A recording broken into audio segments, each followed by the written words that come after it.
Chapter 6, The Art of Storytelling Through Photography. You know what separates a great photo from just a good one?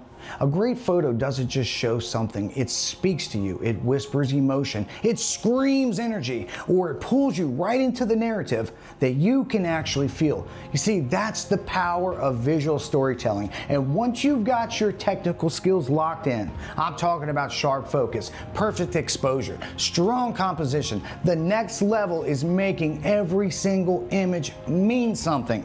So in this chapter, I'm going to teach you exactly how I build stories in camera, whether I'm documenting a street musician pouring their heart out, a bird feeding its young, or just a bride walking towards her groom. Every photo becomes a frame in a larger tale. Elements of a great story.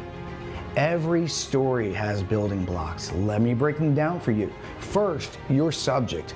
Every story starts with someone or something. Make it crystal clear who or what the photo is about. Secondly, context. Your surroundings give your subject meaning. Think about it. A boxer in a ring tells a completely different story than the same man sitting on a quiet park bench. Third, emotion. Facial expressions, posture, atmosphere. These are your character's dialogue. And here's the thing, even landscapes have emotion. Fourth, action. A moment in motion brings tension or excitement, a look, a gesture, a movement frozen in time. And finally, details. It's the small things that matter. The shoes on a dancer, wrinkles on a hand, a tear, a tattoo. These are what will deepen your story. Planning your shot story. Now, you don't always get time to plan, but when you do, it makes your photos so much stronger. So always start with a concept. What are you trying to say? Joy, struggle, strength, or just peace? Scout out your settings, whether it's urban, wild, or staged. Always know the light, how the angles will work for you, and know the best positionings for your subject. And sequence everything in your head. Think in terms of beginning, middle, and end. Like a movie, for instance. What's the opener? What's the climax of the story? And what's the closer? Capture emotion. Emotion is what makes people stop scrolling, and here's how to catch it. Candid moments. And you need to stay patient. Let people forget you're there. That's when the real expressions will show up. Facial expressions. The eyes always say more than the pose, so focus on them. Body language. Look crossed arms. Look for slumped shoulders, hands reaching. Read the physical language. And your environment reflects emotions too.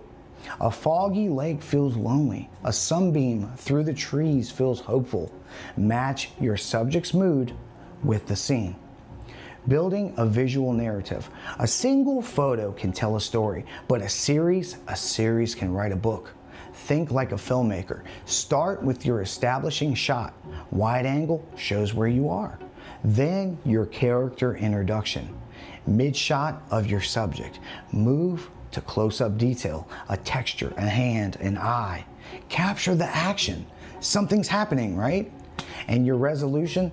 Wrap up the story. A final shot that says, this is what that meant. Here's a real example of my work. When I shoot a music performance, for instance, I start with a wide crowd energy shot. Then I move in for that performer emotion. I capture some instruments or a microphone close up, and I freeze a leap or a jump or a scream, and I end up with a quiet moment post-show. You see, that's a full story arc. Telling stories across genres. Wildlife, capture not just the animal, but its world. Is it hunting, resting, alert, alone with young? Street photography, look for interaction. People reacting to each other are completely immersed in something like conversation. Portraits, create emotion with expression. Pose, lighting, these are your friends.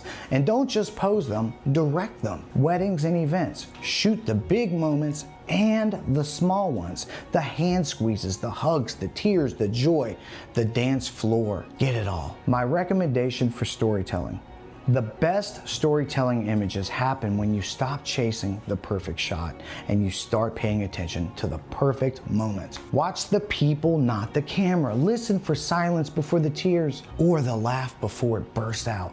My recommendation is this: be present, let the story unfold, and trust your eyes and your guts to know when it matters most. If you feel something while you're shooting, chances are the viewer will feel it too. Now practice challenges. Let me give you some challenges to try. Day in the life. Document someone or something for a full day. Show the beginning to the end. Use wide, medium, and close-up shots. Do an emotion series. Focus only on capturing expressions.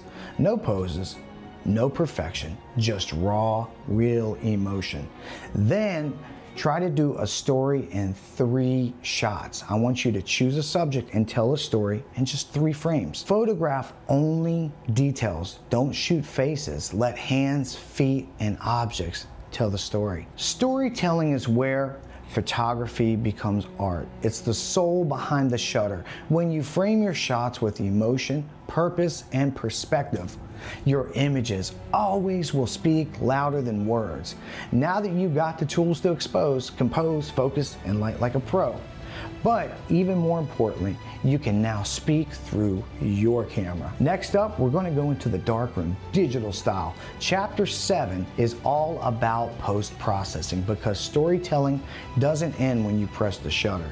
It continues in how you finish the frame. I'll see you guys in the next video.